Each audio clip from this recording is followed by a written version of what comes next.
Thank you to Christina, Tracy, and Paula for telling your stories. And here's the thing, we all have stories. In fact, if you look at the numbers and do a little math, in our county alone, we have an estimated 250,000 women who have needed access or who will need access to abortion care right here in Sacramento County. Many of you know my story. I've been very public with it. I am one of the estimated 1 in 3 or 1 in 4 women to have had an abortion before the age of 45. At the age of 19, after going through significant trauma, I was in a very dark place in my life. Then, I found myself pregnant. I could barely take care of myself at that point. There was no way that I could take care of a child. So, I decided to have an abortion.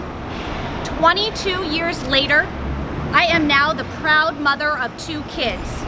Choosing when to be a mother saved my life. I'm tired.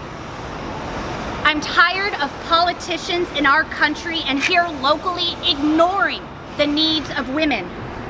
I heard my opponent state in our last debate, and I quote, "This is not a County of Sacramento Supervisor issue." Well, the data tells you otherwise. And the countless stories of people accessing abortion right here in this county tells us otherwise. The County of Sacramento remains one of the biggest healthcare providers in our county. And since women's healthcare is healthcare, abortion access is absolutely something that the county board can and should be working to protect. So today, to demonstrate just how important it is that we work to elect pro-choice candidates up and down the ballot, I'm going to unveil my Sacramento County Women's Reproductive Plan because I know that women's health is public health.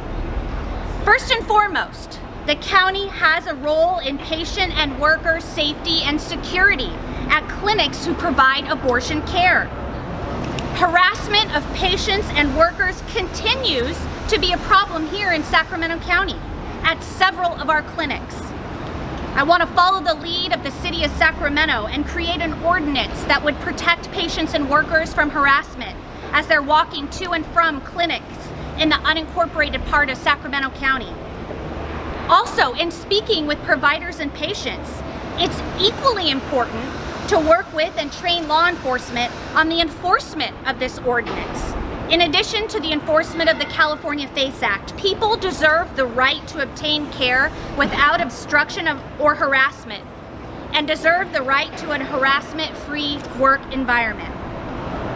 Secondly, 14 states now have a full abortion ban in place. And just last week, our neighboring state of Arizona joined this list as a judge ruled that a near total abortion ban from 1864 must be enforced.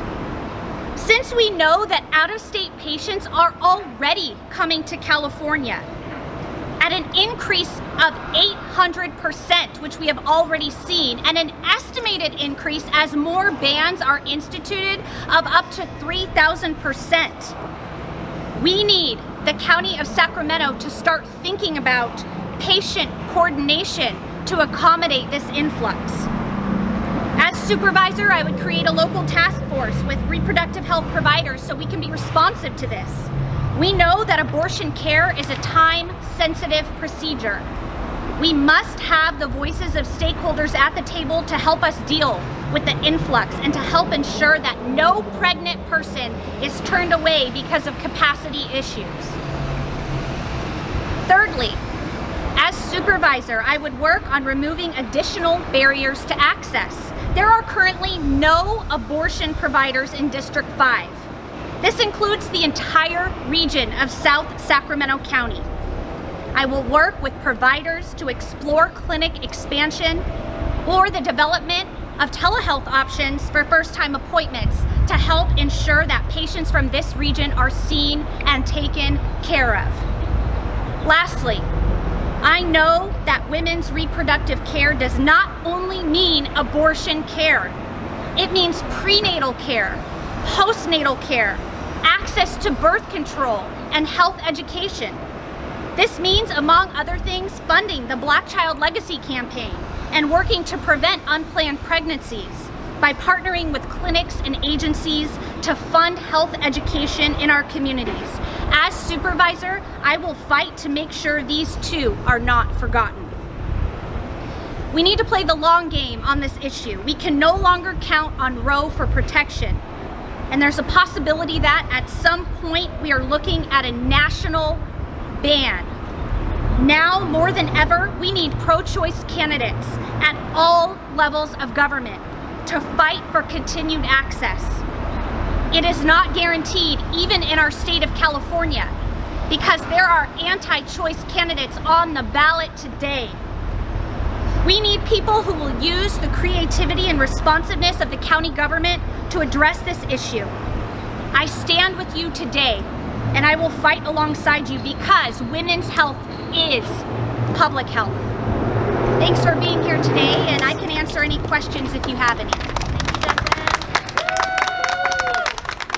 I have a question from the screen, but I'll let our folks here in person go first. All right, in that case, I have a question for Jaclyn, which is, how do you intend to fund this increased healthcare burden through the county?